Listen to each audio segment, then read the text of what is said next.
মা ফাতেমা আলাইহিসসালামের ওসিয়াতনামা। মাওলা আলী আলাইহিসসালাম মা ফাতেমা আলাইহিসসালামের মাথা কোলের মধ্যে ধরে বললেন, হে ফাতেমা, তোমার ওসিয়াত করো। তুমি যা কিছু ওসিয়াত করবে আমি সবই পালন করব। ফাতেমা আলাইহিসসালাম বললেন, হে আল্লাহর রসুলের চাচাতো ভাই, আল্লাহ তোমাকে অনন্ত কল্যাণ দান করবেন।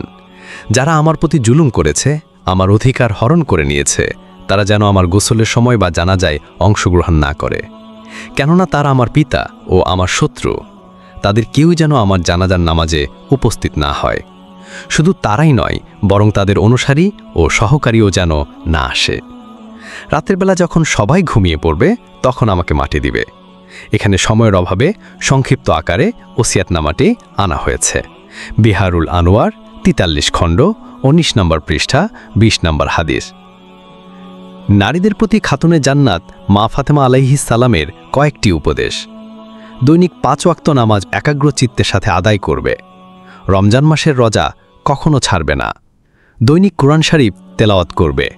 সর্বদা মনে মনে জিকির করবে। কবরের শান্তির কথা স্মরণ রাখবে। পরকালের কথা স্মরণ রাখবে। কখনো আল্লাহর রহমত থেকে নিরাশ হবে না। তাকদীরকে কখনো গালি দেবে না। বিসমিল্লাহ বলে সকল কাজ শুরু করবে। প্রত্যেক কাজের শেষে আল্লাহর শুকুর আদায় করবে। বিপদে ধৈর্য ধারণ করবে। দুঃখ কষ্টে পড়ে আল্লাহর প্রতি কটূক্তি করবে না। আল্লাহর সাথে কোনো কিছুর অংশীদার করবে না। সদা আল্লাহ রাসূলের উপর বিশ্বাস রাখবে। স্বামীর খেদমতে নিজেকে সদা ব্যাপৃত রাখবে।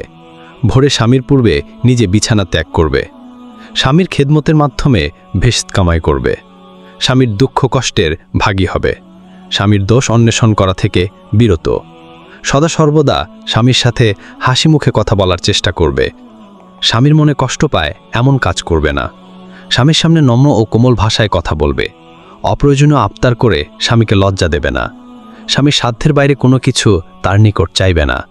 কখনো স্বামীর অবাধ্য হবে না। সাধ্যানুযায়ী শ্বশুর শাশুড়ি খেদমত করবে। স্বামীর চেয়ে উচ্চস্বরে কথা বলবে না।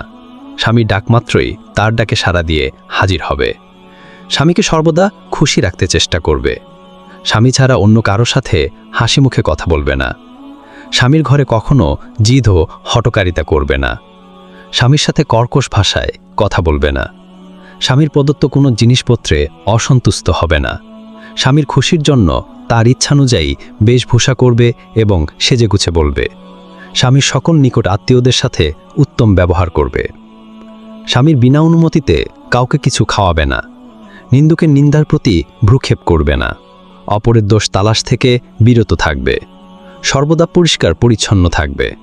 অসুস্থ পীড়িতদের সেবা করবে। বেপরোয়াভাবে চলাফেরা করবে না। দুঃখীজনের প্রতি দয়া করবে। কখনো কারো গীবত করবে না। কাউকে সামনে ধিক্কার দিবে না। প্রতিবেশীদের সাথে কখনো ঝগড়ায় লিপ্ত হবে না। কখনো আত্মীয় স্বজনের সাথে সম্পর্ক ছিন্ন করবে না। বড়দের অবশ্যই শ্রদ্ধা করবে।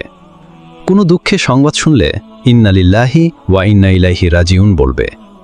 পর্দায় নারীর ভূষণ। বেগানা পুরুষের সাথে কখনো একাকী বসবে না। কখনো ব্যভিচার বা জিনায় লিপ্ত হবে না। মা ফাতেমা আলাইহিসসালামের সমকক্ষ পৃথিবীতে আর কেউ নেই।